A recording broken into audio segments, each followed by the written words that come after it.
Te agradecemos, Senhor, porque nos momentos difíceis nós temos a nossa família biológica, nós temos a nossa família espiritual para nos fortalecer. No dia mau, o Senhor usa pessoas comuns para nos fortalecer. No dia mau, o Senhor usa pessoas improváveis para nos fortalecer. E nós te agradecemos por isso, Deus. E te agradecemos também em família por aquilo que o Senhor fez por nós na cruz do Calvário. Seremos, Pai, eternamente gratos, Pai, pelo teu sacrifício na cruz. E por isso nessa noite, em comunhão, em unidade, nós queremos te adorar. Por isso nessa noite, em comunhão, em unidade, nós queremos exaltar o teu santo nome, reconhecer a sua grandeza, em família reconhecer o teu senhorio sobre toda a terra. Reconhecer, Pai, que nós devemos adorar em espírito e em verdade. Nos lembrarmos de que o Senhor morreu, mas ao terceiro dia o Senhor ressuscitou. Está assentado sobre um alto e sublime trono. E toda a terra deve reconhecer a sua grandeza. E toda a terra deve reconhecer a sua majestade. Honra e glória sejam dadas a ti, Deus. Honras e glórias sejam dadas a ti, ó Pai. Comece a dizer isso. Honra e glória a ti, Senhor. Honra e glória a ti, Santo Deus. Toda a terra está cheia da sua glória. Toda a terra está cheia da sua glória. Aleluia. Aleluia. Você pode aplaudir ao Senhor? Você pode aplaudir a Ele?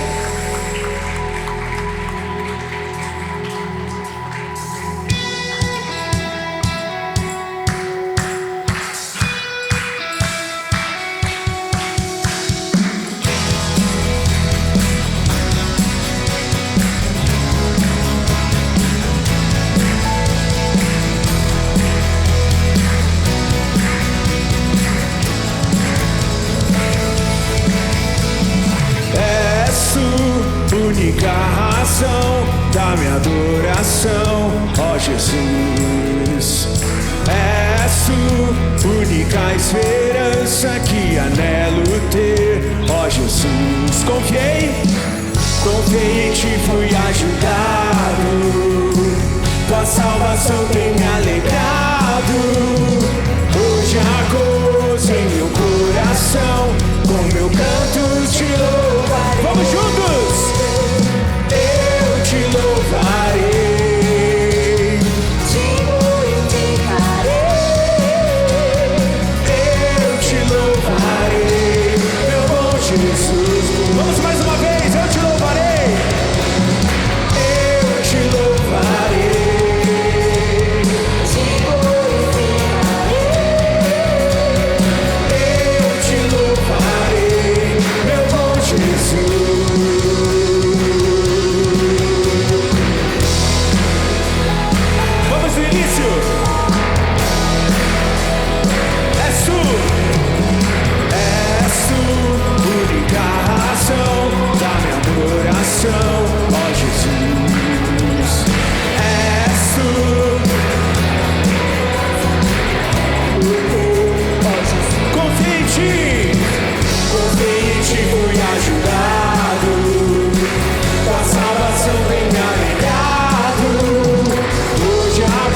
em espírito e em verdade. Amém. Amém.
essa palavra, um com Deus Altíssimo,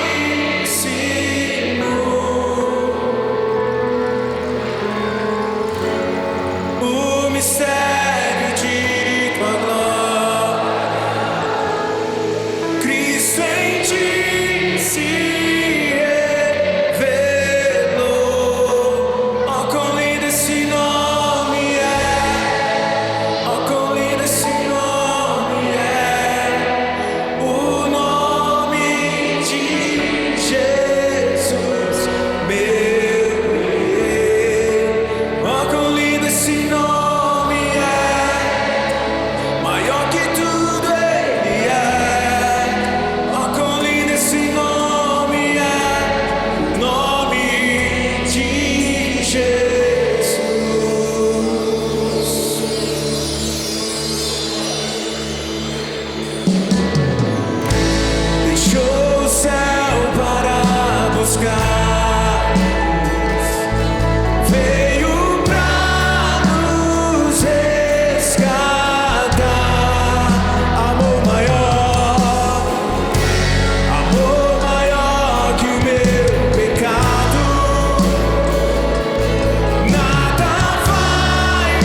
venceu.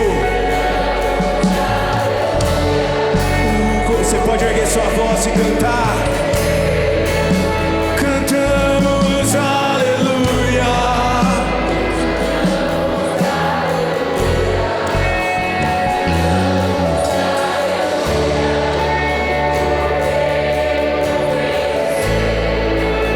Cantamos aleluia.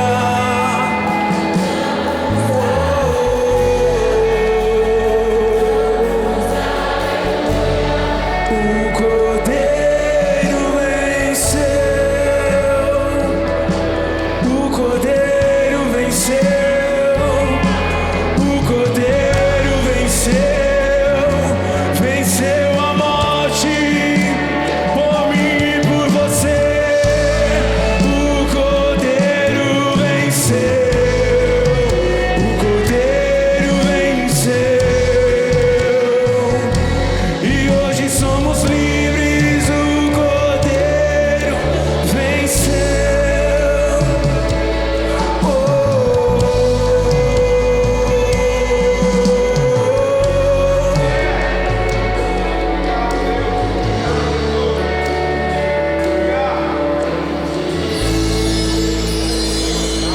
Grande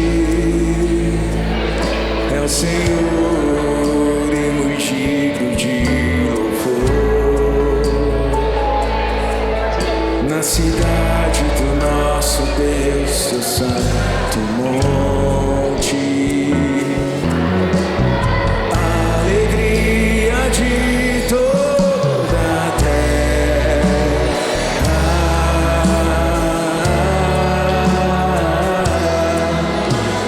Grande é o Senhor em quem nós temos a vitória e que nos ajuda contra o inimigo. Por isso diante dele nos prostramos.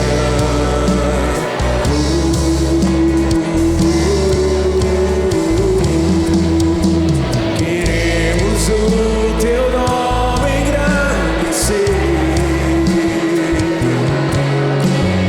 e agradecer-te por tua obra em nossas vidas. Confiamos em teu infinito amor, pois só tu és o Deus eterno sobre toda a terra e céu. Vamos juntos do início. Grande é o Senhor.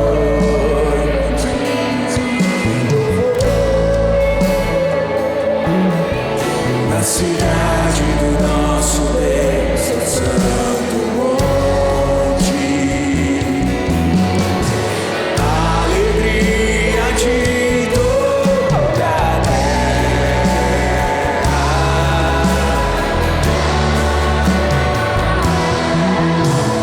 Grande é o Senhor em quem nós temos a vitória e que nos ajuda contra o inimigo. Por isso diante dele nos prostramos.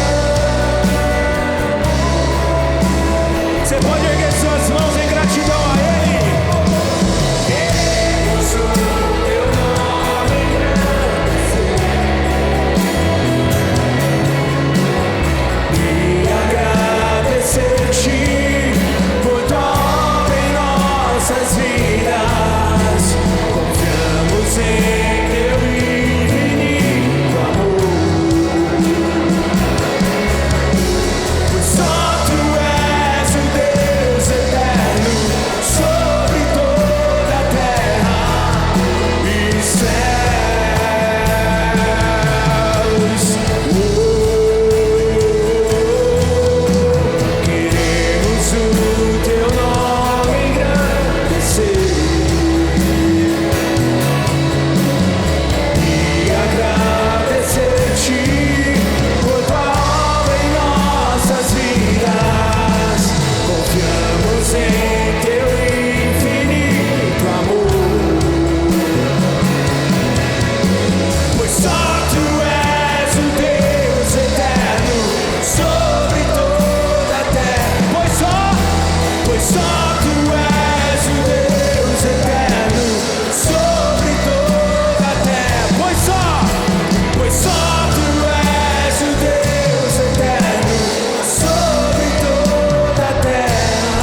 Queridos, nós estamos vivendo aqui uma série, hoje é o terceiro dia dessa série, que se chama... Como que se chama a série? Ah, isso aí, Viva o Novo. No primeiro dia, tivemos aqui o novo poder, onde a pastora Edna explorou ali de Gênesis a Apocalipse, né? E semana passada o pastor Anderson falando sobre a nova identidade, que deixou claro que nós somos ramos. Então, boa noite, ramos. Queridos, e hoje eu vou falar sobre família, um tema que eu gosto muito, um tema que mexe muito comigo, que faz parte do meu dia a dia, e vou compartilhar algumas coisas com vocês que Deus entregou a mim, mas antes eu vou orar e eu quero que você ore comigo. Amém? Pai querido, nesse momento, Pai, entrego em Tuas mãos, Pai, mais uma vez, aquilo que o Senhor tem para a Sua igreja hoje, que o Senhor já falou comigo, que o Senhor já entregou a mim. E eu te peço, Senhor, que o Teu Espírito Santo me use neste momento, derrame da Tua unção e da Tua graça, ó Pai, neste momento, e que a Tua igreja, ó Pai, que entrou aqui de uma forma, saia daqui completamente transformados pela Tua palavra, em nome de Jesus. Amém. Queridos, eu vou iniciar com uma frase que eu quero deixar para vocês aqui. É uma afirmação, na verdade, não é uma pergunta, que toda casa tem um altar. Toda casa tem um altar. Pode não ser uma Bíblia na mesa aberta, pode não ser uma música tocando, um louvor tocando no ambiente, pode não ter um momento formal de oração, de leitura bíblica, mas toda casa tem um altar, porque altar, na verdade, não tem a ver com um móvel, não tem a ver com algo fixo dentro da sua casa, mas tem a ver com aquilo que é o centro da sua casa.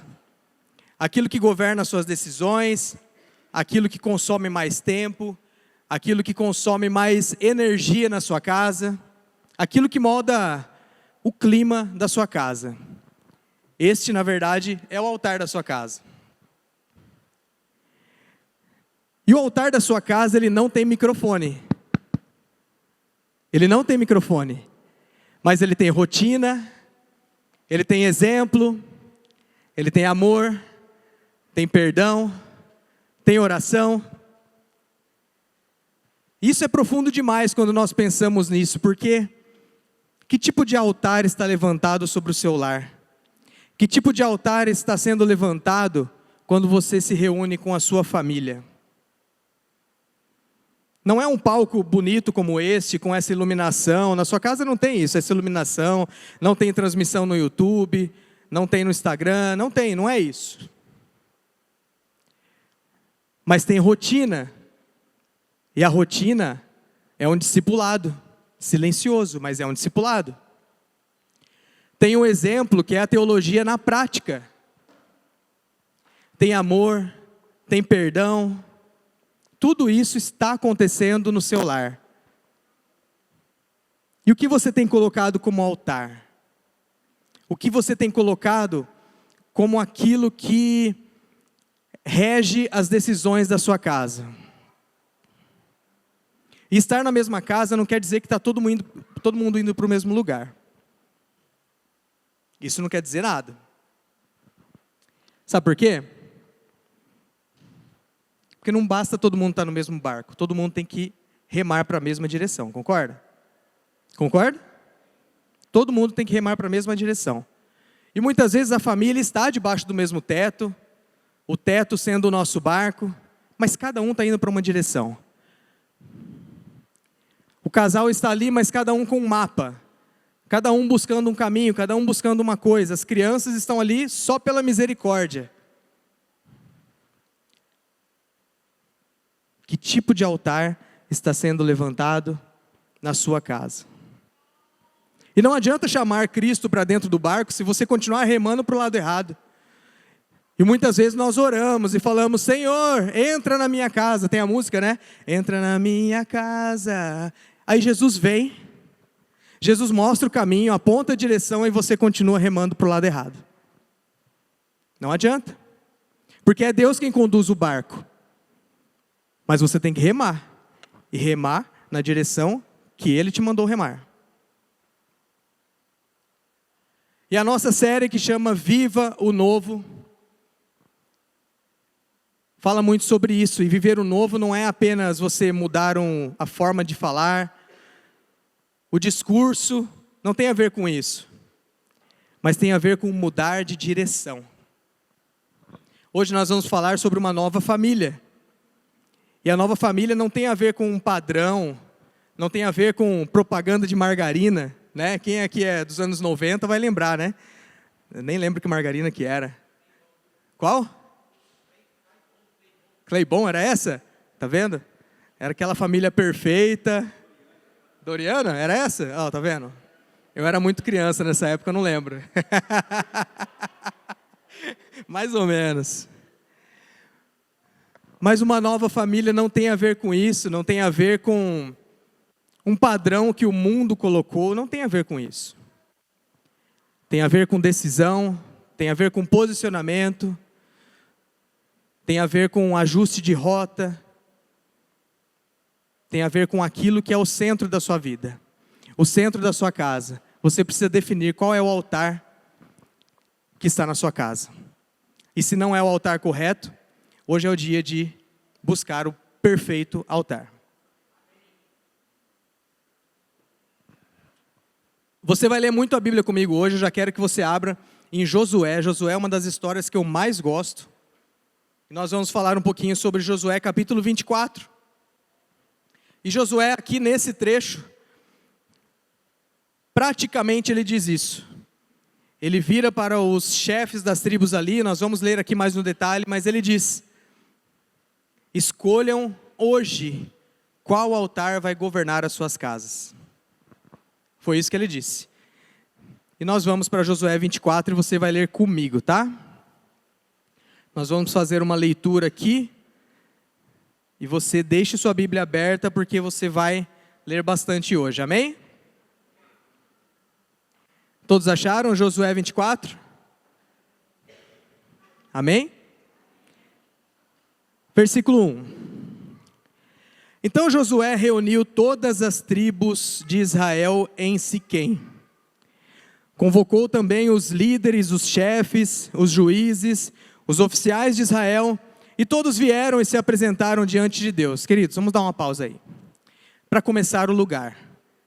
Siquém já era um lugar que simbolizava aliança, simbolizava um lugar de adoração, porque muita coisa já havia acontecido naquele lugar. Vou citar duas aqui, que Abraão, quando entrou na terra prometida, foi neste lugar que ele levantou um altar e adorou ao Senhor, em gratidão.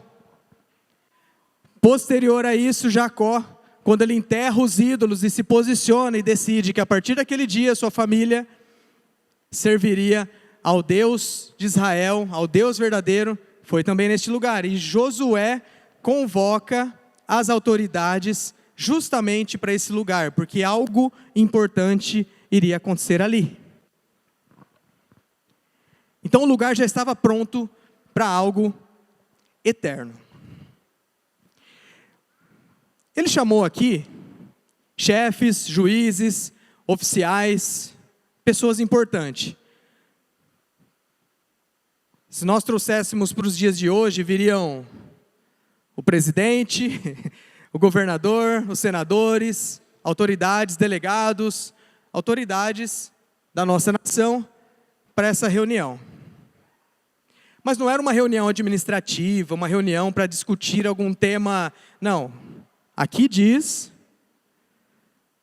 todos vieram e se apresentaram diante de Deus. Olha a importância desse momento. Eles se apresentaram diante de Deus. Isso já muda o teor dessa reunião. Vamos seguir. Josué disse a todo o povo: assim diz o Senhor, o Deus de Israel. Aí mais uma coisa. Eu vou dando pausas aqui, tá? Josué não começou a conversa falando faça isso ou faça aquilo. Josué disse: eu venho em nome do Senhor dos exércitos, e assim diz o Senhor. Então nesse momento ele ganha a atenção das pessoas que estão ali. Porque se tivesse alguém resistindo, sabendo de alguma coisa que aconteceria naquele momento, Acabou. Porque Josué disse em nome do Senhor. Vamos lá. Vocês estão comigo, né? Verso 2. Deus falando aqui.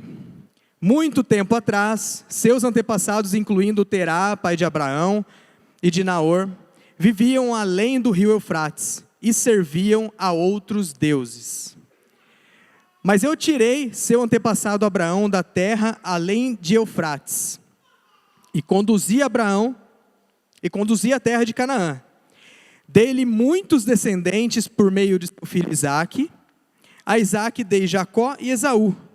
A Esaú dei os montes de Seir como propriedade, mas Jacó e os seus filhos desceram para o Egito. Olha só que interessante.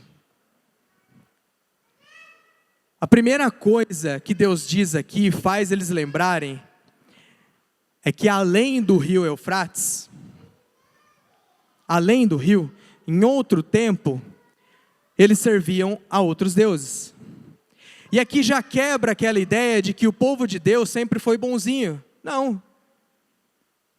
Ele faz lembrar essas pessoas, lembrar das suas origens, que suas origens não eram boas. Suas origens, naquele tempo, eles não serviam ao Deus dos exércitos Todo-Poderoso.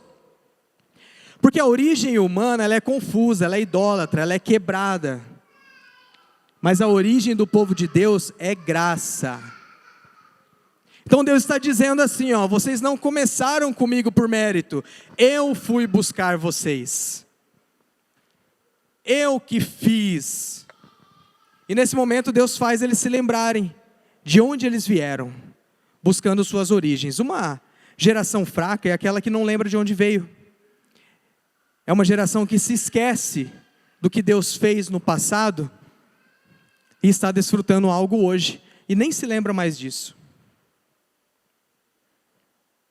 Muitos lares hoje podem ter linguagem cristã, pode ter rotina cristã, mas não tem real encontro com Deus. E uma fé sem encontro com Deus, ela vira uma tradição, vira um mantra na casa, vira uma somente rotina. Mas a nova família, quando Deus chama, eu tomei Abraão, eu conduzi, eu dei. Vocês perceberam que o sujeito da frase aqui é Deus? Em nenhum momento Deus dá brecha para eles dizerem eu fiz. Não, eu fiz, eu tomei, eu os chamei, eu os tirei. Ele está lembrando, Ele está nos lembrando que o controle da nossa casa está nas mãos dEle, que nós fomos chamados por Ele. Vamos seguir, verso 5.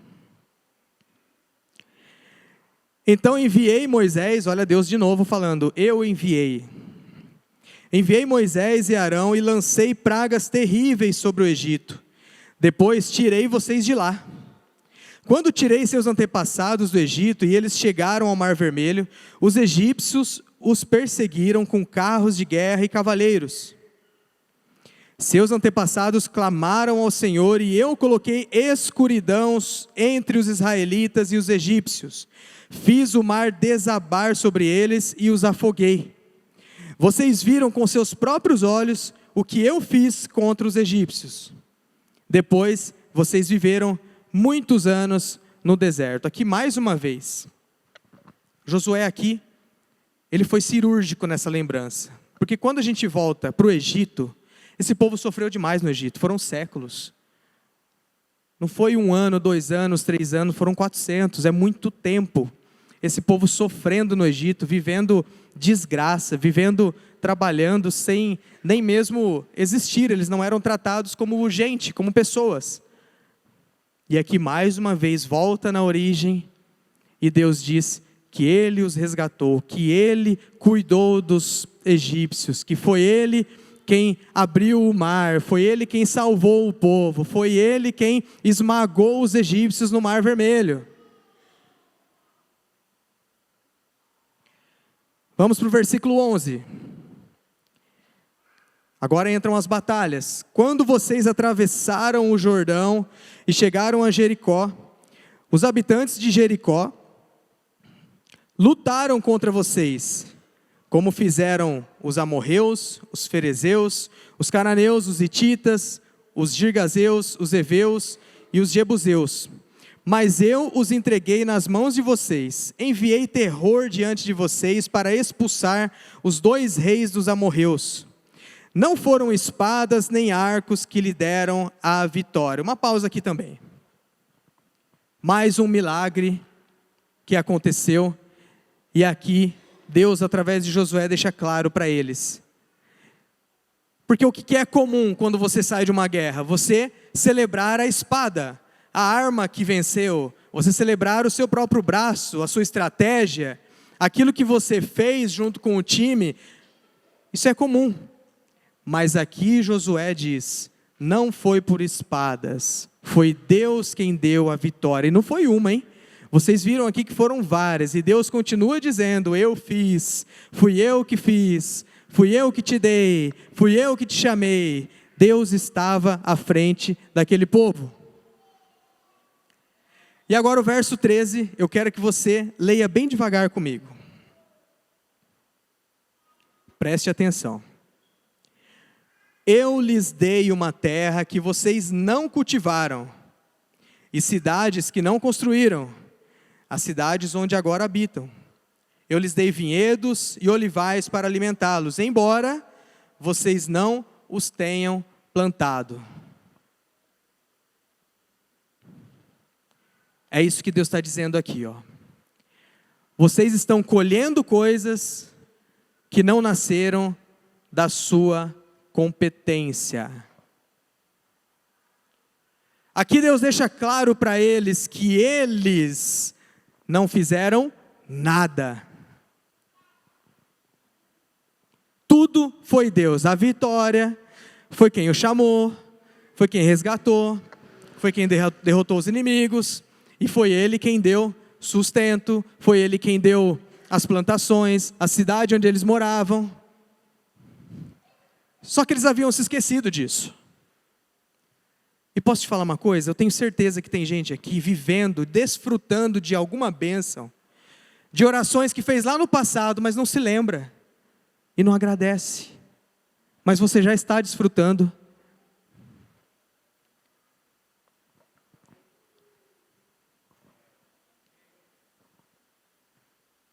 Sabe qual que é o problema disso? Quando a gente se esquece de que foi Deus quem fez, nós ficamos arrogantes. E a arrogância é um tipo de idolatria, porque quando eu me torno arrogante, eu me torno o Deus que eu admiro. Eu me coloco numa posição em que eu fiz e não Deus. Eu conquistei e não Deus. E esse povo estava vivendo um momento de muita confusão. Foi necessário lembrá-los de tudo que Deus fez. Foi necessário levar eles para as origens. E aqui foram apenas os chefes. Isso depois ecoou a toda a nação. E a nova família, ela começa com humildade. Se Deus não fizer, não tem.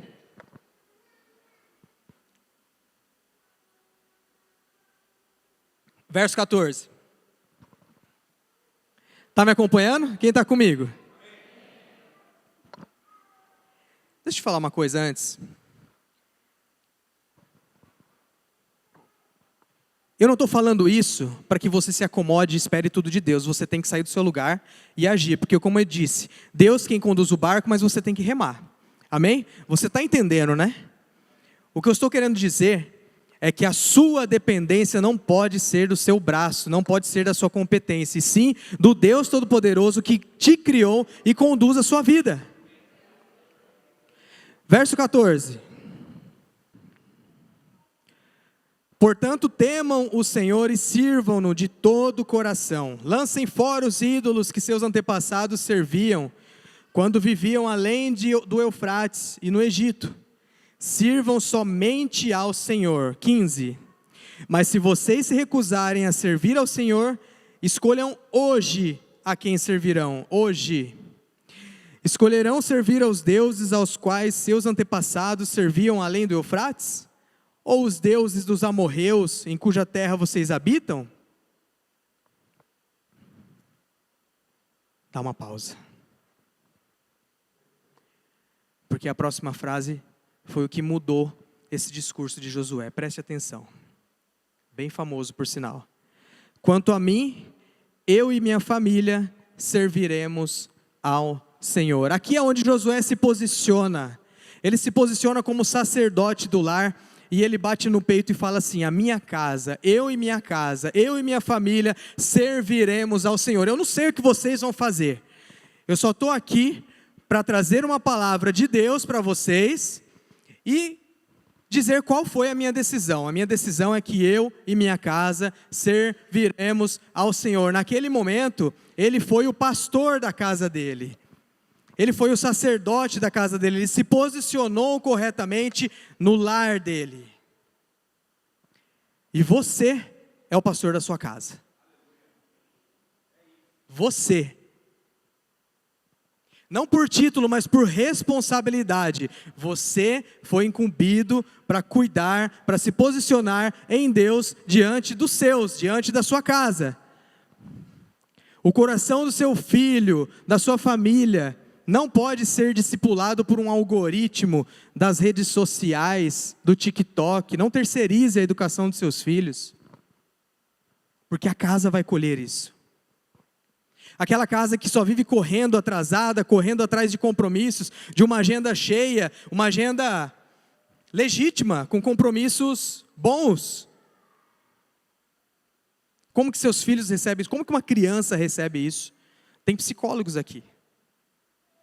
Como que a criança recebe? Ela não sabe nomear aquilo, mas ela só vê correria, vê atraso. Vamos rápido, estamos atrasados, corre e vai.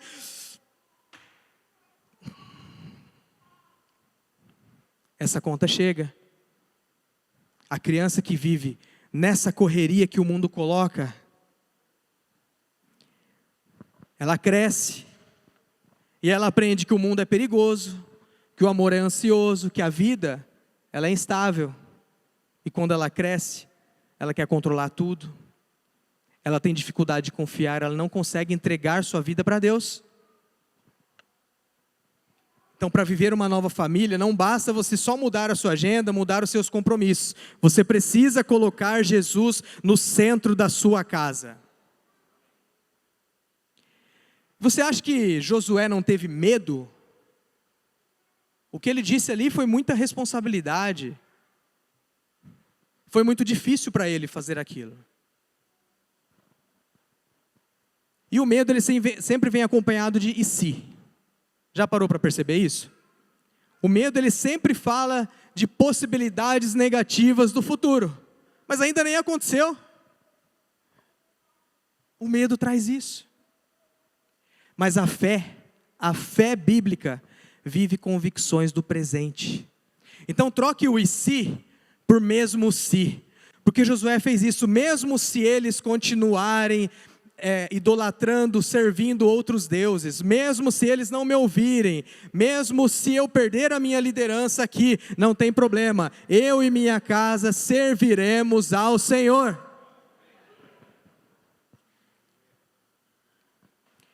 É esse posicionamento que o Senhor espera de você na sua casa, amém?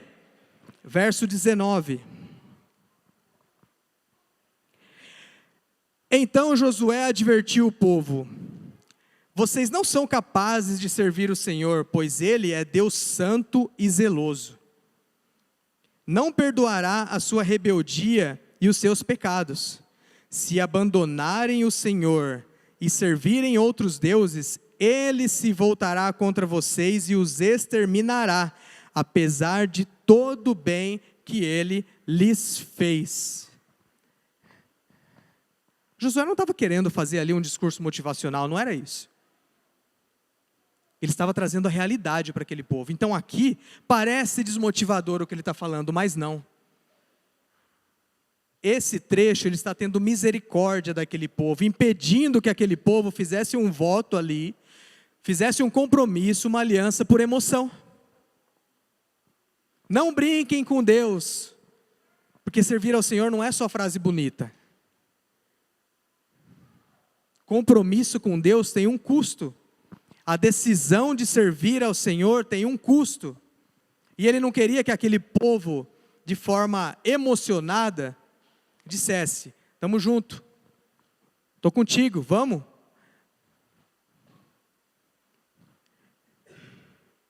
Não era por emoção. E aqui ficava claro que não é a falta de informação, é a falta de rendição. Porque informação nós temos. Informação nós temos, mas quando o altar da sua casa não está centrado em Jesus, não é falta de informação, é falta de rendição. Verso 24. Vocês viram que eu pulei um pouquinho, mas depois chega em casa e lê o capítulo inteiro. Tá bom? Vamos combinar assim? Lê o capítulo inteiro de novo. Vai ser bom. Verso 24. O povo disse a Josué: serviremos ao Senhor, nosso Deus, e obedeceremos somente a Ele. Naquele dia, Josué fez uma aliança com o povo em Siquém, e lhes deu decretos e estatutos para obedecerem. Josué registrou todas as coisas no livro da lei de Deus, como lembrança do pacto. Pegou uma grande pedra e ergueu debaixo do carvalho, junto ao santuário do Senhor.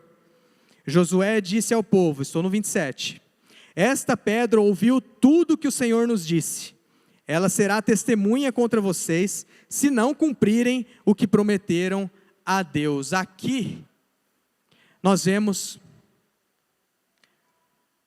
Josué, nesse momento, imagino que eles entenderam. Não é fácil você chegar diante de líderes de um povo, líderes de uma nação numerosa como eles eram, e você se posicionar contra aquilo que eles estavam vivendo. Mas Josué, ele não esperou unanimidade. Ele não esperou, não, deixa eu ver se eles vão ficar confortáveis com a situação, com aquilo que eu tenho para propor. Não, ele não esperou nada disso. Ele se posicionou e disse: eu e minha casa serviremos ao Senhor. E com isso, com esse posicionamento, o povo responde. E revela um princípio poderoso. Posicionamento gera influência. Quando alguém assume a responsabilidade espiritual com clareza, isso cria referência. Os líderes olharam para Josué, as tribos ouviram Josué, e o povo se rendeu, e o povo decidiu, e também se posicionou da mesma forma que ele. As famílias são profundamente afetadas pelo posicionamento de quem lidera. Quando o pai se posiciona, o ambiente muda. Quando a mãe se posiciona, o clima muda.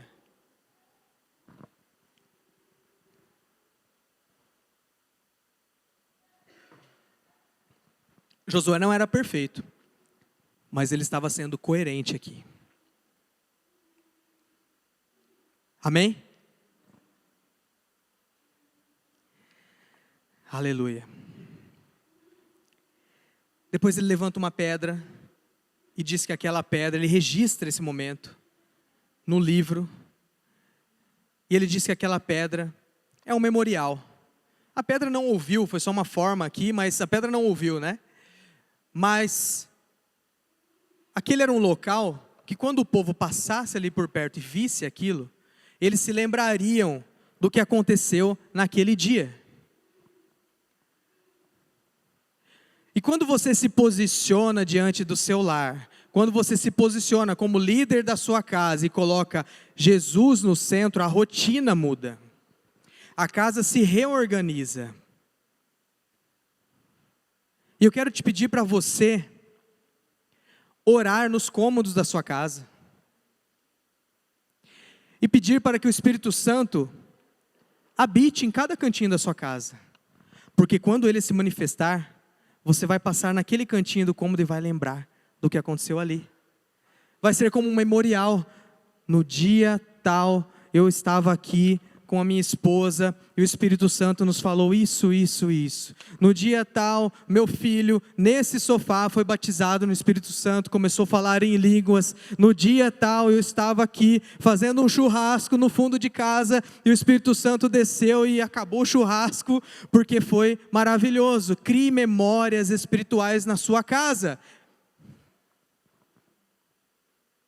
Não precisa ser algo místico, não precisa ser algo onde você faz um mantra, não precisa disso. É uma oração antes de dormir, é um pedido de perdão, ou seja, o primeiro a pedir perdão é a Bíblia aberta no café da manhã, sendo lida para a família. É simples, basta começar. Existe um altar na sua casa e não tem microfone. Tem rotina, tem exemplo, tem amor, tem perdão. Esse é o altar que tem na sua casa. Esse é o altar que tem na sua casa. Nós vimos Josué, que se posicionou diante de uma situação muito difícil, diante de uma nação, diante de grandes líderes, e mudou completamente o destino daquela nação a partir daquele dia. Porque todos foram influenciados e eles passaram a servir apenas ao Deus de Israel, o verdadeiro Deus. Jackson, mas isso faz muito tempo. Já faz muito tempo. Então eu quero que você abra sua Bíblia agora em Atos. Que isso faz pouco tempo. Atos capítulo 16, verso 11. E eu quero fazer uma coisa aqui. Quem aqui frequenta a igreja há mais de 10 anos? Legal, legal. Então eu quero vou pedir ajuda para alguém, pegar um microfone, e eu quero que alguém leia. Vocês lembram que antigamente pedia para ler a Bíblia e alguém da nave da igreja lia? Vocês lembram disso? Quem lembra disso? Olha lá, o Xandão já vai me ajudar. Quem que pode ler Atos capítulo 16, olha só, hein? Atos capítulo 16, versos de 11 a 13. Só ergue a mão. Olha lá no fundo, Xandão. Atos 16, do 11 ao 13.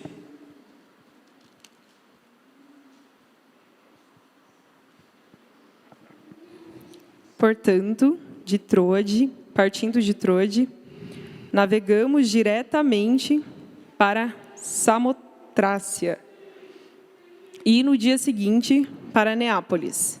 Dali partimos para Filipos, na Macedônia, que é colônia romana e a principal cidade daquele distrito. Ali ficamos vários dias. É uma cidade estratégica, militarizada, cheia de influência imperial mesmo. E o texto diz que no sábado Paulo foi procurar um lugar de oração junto ao rio. Um lugar do quê? Oração. Isso quer dizer que provavelmente naquela cidade não havia uma sinagoga. Porque se ele foi procurar um lugar junto ao rio, um lugar de oração, é porque pessoas se reuniam ali. Então não tinha sinagoga naquele lugar. Isso quer dizer que o número de judeus ali era menor, era a minoria. Consequentemente, a fé não era uma prioridade naquele lugar. Então Paulo estava numa cidade estratégica e Deus tinha um mover para fazer naquele lugar.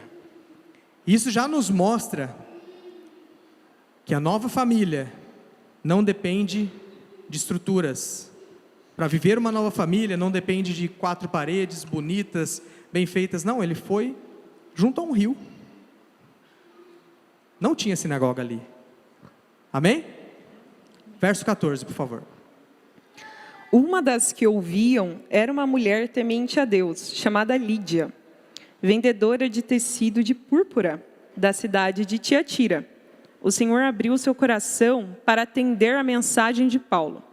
Tendo sido batizada, bem como os de sua casa, ela nos convidou, dizendo: se os senhores me consideram uma crente no Senhor, venham ficar em minha casa. E nos convenceu. Amém. Muito obrigado. Aplaudam o Senhor, por favor. Olha só. Obrigado, Isabel. No verso 14 aqui, Lucas, ele não escreve esses nomes à toa, tá? Lídia, ela era da cidade de Tiatira, vendedora de púrpura, temente a Deus, tudo isso está escrito aqui. Só que púrpura era um produto caro, associado à elite, ou seja, ela era uma empresária. Tem empresárias aqui hoje? Empresárias? Tem, né? Ela era uma empresária e ela tinha grande influência sobre aquele povo, porque a púrpura não era um material barato.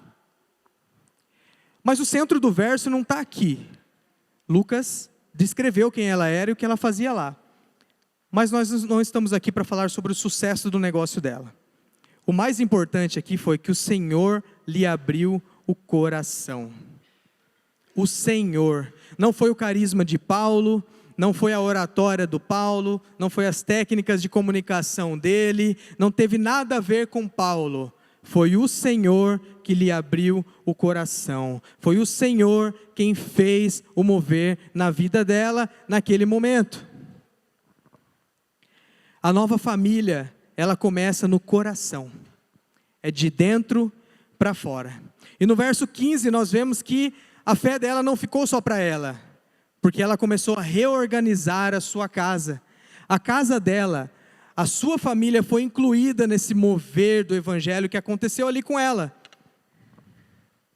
Quando alguém se posiciona com clareza, a influência alcança o ambiente. Lídia não era apóstola, ela não era pregadora, ela não tinha um microfone, mas ela tinha uma casa.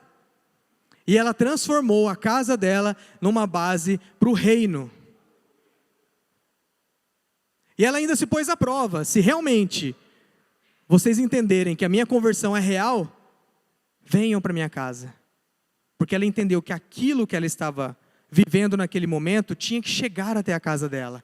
Não bastava estar só dentro dela, tinha que refletir e influenciar toda a casa dela. E a nova família é isso. Um coração aberto, uma casa aberta e a influência expandida, porque todos da casa dela viveram, foram batizados e viveram o mover de Deus ali. Lídia provavelmente foi a primeira convertida registrada na Europa. A primeira. E essa conversão fez com que ela abrisse a casa dela e posteriormente virou uma igreja.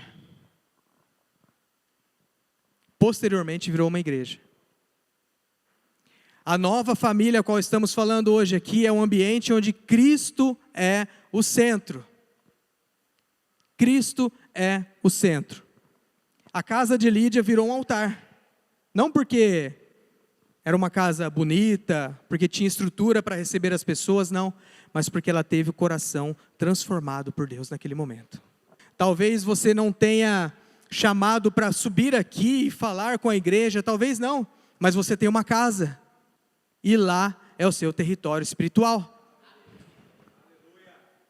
Quando Cristo entra no coração, Ele precisa reorganizar a casa. Deixe Cristo reorganizar a sua casa, reorganizar as conversas na sua casa, reorganizar a sua agenda, as prioridades, a direção, as decisões. Deixe Cristo. Deixe Cristo. Então em Josué nós vimos um posicionamento que transformou uma nação.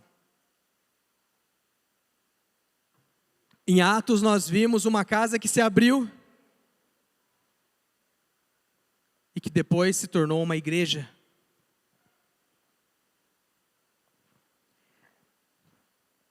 Mas isso não é algo simples. Como que isso se sustenta no dia a dia? Para viver uma nova família, não basta ter Jesus por perto. É preciso ter Jesus como Senhor e permitir que Ele organize a sua casa. E eu vou trazer uma ilustração aqui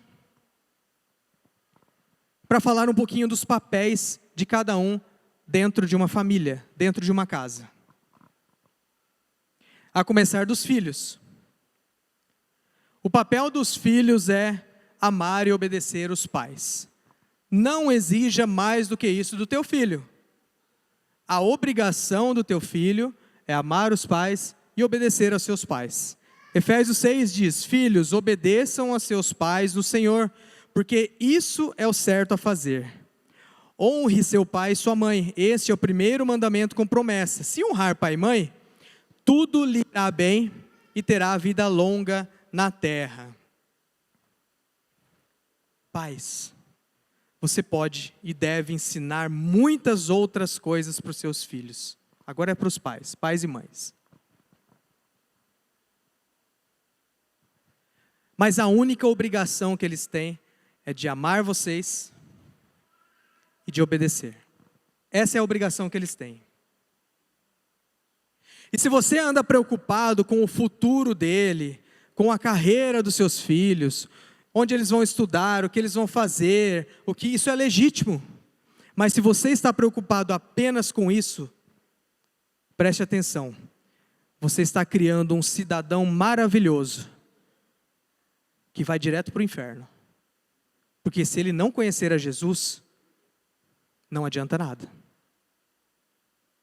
Não adianta nada ele ter uma carreira de sucesso, ele viver, ele conquistar muitas coisas nessa terra, sem confessar a Jesus como seu único e suficiente Salvador. E um simples convite pode mudar a eternidade do seu filho, pode mudar a eternidade de quem mora com você e ainda não aceitou a Cristo. Um simples convite de 1 minuto.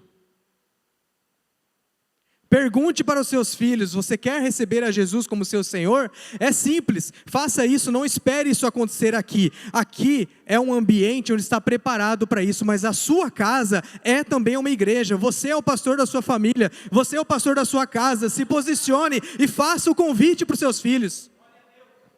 Não deixe isso ser um momento de emoção, mas deixe claro, chame o Espírito Santo, para que seja o Espírito Santo falando através da sua boca e tocando no coração dos seus filhos. Romanos 3, verso 23 diz assim: pois todos pecaram e não alcançaram o padrão da glória de Deus. E logo mais, capítulo 5, verso 8 diz: mas Deus nos prova o seu grande amor ao enviar Cristo para morrer por nós, quando ainda éramos pecadores. E mais adiante, Romanos 10, versos 9 e 10: se você declarar com a sua boca que Jesus é o Senhor e crer no seu coração que Deus o ressuscitou dos mortos, será salvo, pois é crendo de coração que você é declarado justo, e é declarando com a boca que você é salvo. Em Romanos deixa claro que a salvação envolve crer e confessar com a boca, e isso precisa chegar nas crianças. De uma forma simples, filho. Você crê, leia Romanos 10 para ele, para ela. Não só para os filhos, para o irmão, para o tio, para a tia, para que seja quem for, porque um simples convite vai mudar a eternidade. Um simples convite. Peça ao Espírito Santo que traga ao seu filho encontros diários com ele, nas brincadeiras, nos estudos, em tudo que ele estiver fazendo, que o Espírito Santo esteja ali. Traga o Espírito Santo para dentro da sua casa. Seja o pastor do seu filho na sua casa.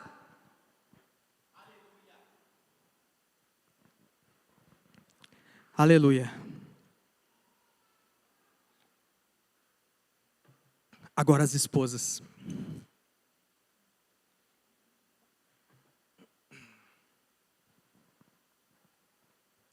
Segundo Timóteo 1:5. Lembro-me da sua fé sincera, como era de sua avó Loide e de sua mãe Eunice, e sei que em você essa mesma fé continua firme. Paulo estava dizendo a Timóteo aqui, lembrando Timóteo de que antes dele ser o líder que ele já era, o líder que ele se tornou, um dos líderes cristãos mais influentes da história do Evangelho, a fé que ele conhecia habitou na casa da avó, da mãe, e ele cresceu vendo aquilo. E aqui a gente começa, quando ele fala fé sincera, significa fé vivida no cotidiano, no dia a dia. E aqui a gente começa a ver a importância do papel da mulher, da esposa, dentro de uma casa. 3 coisas que são importantes. Conforto. Conforto tem a ver com abrigo emocional. É um ambiente onde o coração aprende a confiar. Esse é o papel da esposa dentro de um lar. Conforto. Uma casa onde há conforto saudável forma pessoas estáveis e abertas para Deus. Um outro ponto importante da esposa, nutrir. Nutrir é formar a identidade. Nós vemos lá em Provérbios 31 uma lista imensa de habilidades que ele diz. E eu estou para dizer que, mulher, você não vai conquistar todas aquelas habilidades, desculpa, mas é muito forte aquilo. Mas o ponto central, leia Provérbios 31, tá inteirinho, mas o ponto central está no verso 30, onde diz, a mulher que teme ao Senhor será elogiada. Então, tudo que você faz não tem a ver com performance, não tem a ver com desempenho apenas, não tem a ver com o resultado apenas. Porque se não estiver debaixo do temor do Senhor, é em vão. Isso é nutrir. E o ensino, que é a fé aplicada na prática, é a orientação sobre a fé no cotidiano, é a sabedoria no conflito. A mulher tem esse dom, Deus derramou isso sobre a vida de vocês, mulheres. Deus derramou isso sobre vocês. A fé que habitava ali sobre Lóide e Eunice era uma fé que perdurou por gerações. E a nova família é a casa onde tem conforto que gera segurança, nutrição que forma a identidade e ensino que transmite a fé, tudo sustentado pelo temor no Senhor. Homens, marido,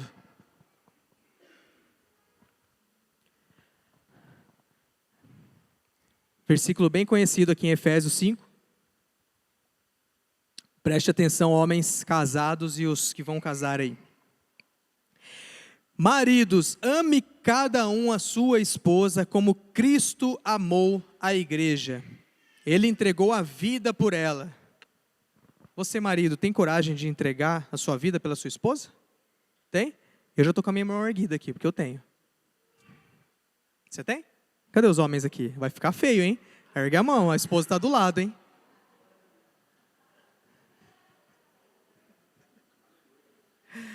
Quando Paulo começa a escrever isso aqui, ele não fala sobre autoridade, ele fala sobre amor. Porque na verdade o homem ele tem que seguir o padrão de Cristo, e Cristo, ele é amor. Sim, o homem é autoridade no lar, mas não é com autoritarismo, é com amor. A questão não é dominar, é assumir a responsabilidade espiritual sobre a casa. Então o primeiro ponto é proteger, e proteger não é controlar, é estar perto, é estar presente. É criar um ambiente onde a família se sente segura, fisicamente, emocionalmente e espiritualmente. Esse é o nosso papel. Porque um marido ausente cria vulnerabilidades. Sabia? Cria vulnerabilidades. Prover aqui não tem a ver apenas com finanças. Em 1 Timóteo 5,8 fala sobre responsabilidade. Aqueles que não cuidam dos seus, especialmente dos de sua própria família, negaram a fé e são piores que os descrentes. Então o prover aqui está falando não apenas de dinheiro, mas está falando de direção, de cuidado, de sustento integral. É você assumir que a sua casa não está à deriva, você está protegendo, provendo tudo que a sua casa precisa. E a liderança. Efésios 6, verso 4 diz: Pais, não tratem seus filhos de modo a irritá-los, antes, eduquem-nos com a disciplina e a instrução que vem do Senhor. Então a liderança bíblica não é imposição, é formação. É ser referência, é ser o primeiro a pedir perdão, é ser o primeiro a reunir a casa para orar, é ser o primeiro a trazer um alinhamento, trazer uma direção com Cristo. A nova família é quando o homem entende que a liderança começa no altar dentro de casa.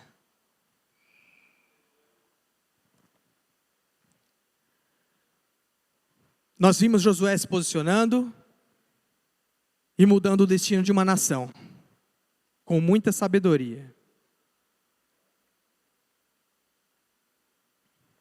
Vimos Lídia abrindo seu coração para Deus, consequentemente abriu sua casa, que se tornou um polo evangelístico.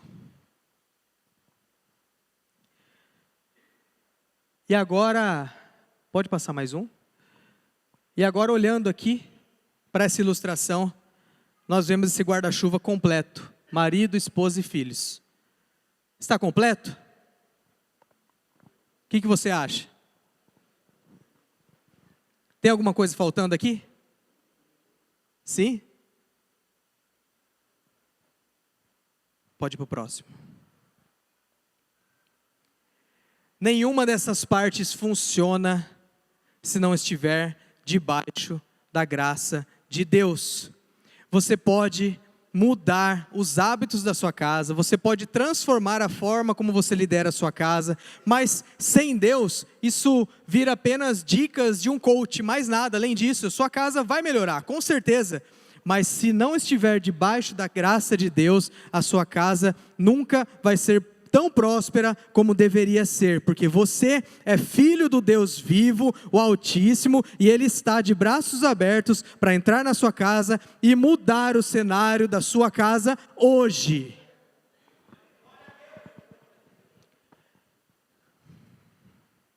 Você pode criar princípios, você pode melhorar a comunicação, organizar a sua agenda, você pode fazer tudo, mas se Cristo não for o Senhor, a sua casa continua desalinhada. E eu sei que tem famílias aqui hoje que precisam realinhar a casa.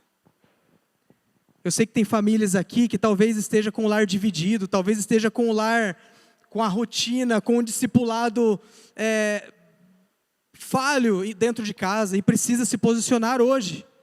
Assim como Josué disse lá, se posicione hoje. Eu quero te dizer aqui, se posicione hoje, tome uma decisão e traga Cristo para o centro da sua casa. Transforme a sua casa num polo, num lugar onde o reino de Deus é manifestado. A nova família não nasce do esforço humano, não nasce do seu braço, é do senhorio de Cristo. Romanos foi claro que todos pecaram, todos, mas Cristo morreu, e é preciso crer, é preciso confessar com sua boca. Isso vale para os seus filhos, isso vale para os seus familiares, isso vale para você. Talvez você esteja ensinando princípios, mas nunca se rendeu completamente. Talvez você esteja vivendo dentro da igreja, mas nunca se entregou, nunca entregou o centro da sua casa para Deus. E a nova família começa quando alguém diz: Jesus governa a minha casa. Eu quero que você repita comigo assim, ó: Jesus governa a minha casa. Jesus governa a minha casa. Mais uma vez: Jesus governa a minha casa. Agora eu quero que você diz essa frase, só que como um pedido. Jesus, governa a minha casa. Feche os seus olhos. E você vai dizer isso junto comigo. Nós vamos dizer em uma só voz: Jesus, governa a minha casa. Você vai dizer isso para Jesus agora, amém? 1, 2, 3. Jesus, governa a minha casa. E agora que você já entendeu que a nova família depende totalmente do Senhor, totalmente do senhorio dEle, totalmente da graça dEle, e não do seu próprio braço. Eu quero te convidar a refletir sobre a sua casa, sobre como tem sido a rotina da sua casa, como você tem vivido, quais hábitos você tem trazido para seus filhos, para sua esposa, para o seu marido. Será que aquilo que vocês têm colocado como centro te aproxima do Senhor? Ou te afasta tanto que você passa o dia sem sequer fazer uma oração? E esse mundo traz distrações que nos faz passar o dia de uma forma que você nem percebe. Mas hoje é o dia de você entregar o controle da sua casa nas mãos do Senhor.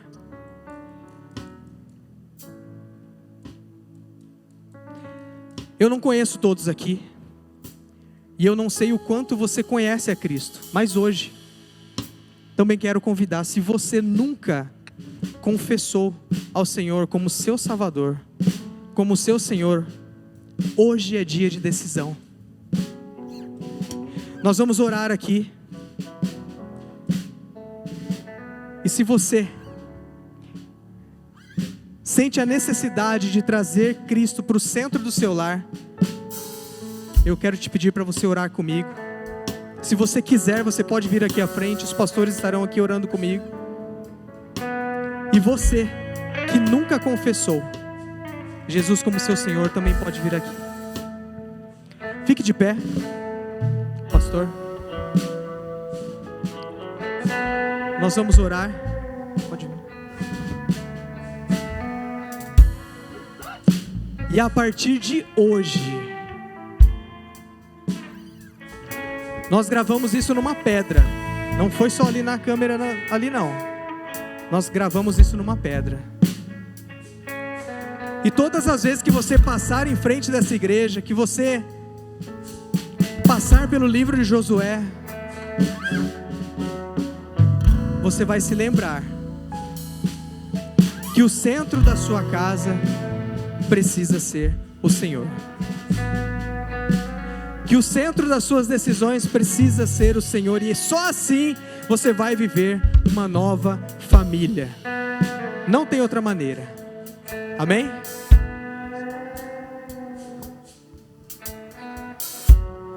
Eu acredito que a coisa mais preciosa que a gente pode receber como família, porque nós estamos aqui em várias famílias biológicas. Eu tenho minha família, minha esposa, meus filhos. Você tem sua esposa, seus filhos, não é? Você que é solteiro, vamos orar, né? Você vai ter um bom casamento. Então a gente se reúne em várias famílias biológicas, mas quando estamos juntos aqui, somos uma família espiritual. E diante disso, dessas promessas, dessa palavra liberada, diante da palavra de Deus, assim como Josué disse que ele disse com alta voz, dizendo: olha, eu e minha casa, nós serviremos ao Senhor. E aconteça o que acontecer, falta dinheiro, eu e minha casa serviremos ao Senhor. Ah, tem abundância, uau, olha, foi algo exponencial, eu e minha casa serviremos ao Senhor. Mas e quando a enfermidade chegar, eu e minha casa serviremos ao Senhor. Olha, mas quando está tudo bem, tudo está acontecendo bem, os meus filhos estão bem, glória a Deus, eu e minha casa continuaremos servindo ao Senhor. Mas quando acontecer um luto, puxa, eu e minha casa serviremos ao Senhor. Mas e quando as coisas não estiverem bem, quando parece que, não sei, não está fluindo, eu e minha casa continuaremos servindo ao Senhor. Eu recebi essa palavra aqui, do fundo do meu coração, eu recebi essa palavra. E uma nova família não significa que você vai trocar os integrantes da sua casa, o seio da sua casa, mas você vai viver algo novo de Deus sobre a sua casa, em nome de Jesus.